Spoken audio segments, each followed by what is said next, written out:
Na rubu jedne livade stajalo je malo drvo koje je cijeli svoj život provelo u sjeni velikog hrasta. Dok su sunčeve zrake obasjavale okolnu travu i cvijeće, malo drvo žalilo se. Nikada neću rasti poput velikog hrasta. On mi uzima svjetlost i prostor. Jednog dana jak vjetar naišao je preko livade. Veliki hrast sa svojim širokim granama borio se protiv vjetra, ali na kraju se srušilo. Malo drvo ostalo je netaknuto. Nakon oluje, malo drvo primijetilo je nešto novo. Sunčeve zrake sada su dopirale do njega.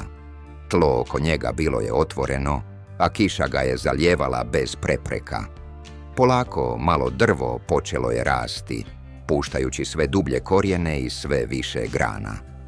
S vremenom je postalo snažno drvo, baš poput velikog hrasta koji je nekoć stajao pored njega. Tada je shvatilo, sjena velikog hrasta štitila me dok nisam bio dovoljno snažan da se sam suočim s olujama. Njegova prisutnost bila je dar, a ne prepreka. Poruka. Ponekad ono što smatramo preprekom zapravo je zaštita koja nam omogućuje da se razvijemo. Kada dođe vrijeme, suočit ćemo se s izazovima i rasti jači nego što smo mogli zamisliti. Strpljenje i učenje iz onoga što nas okružuje ključ su našeg rasta.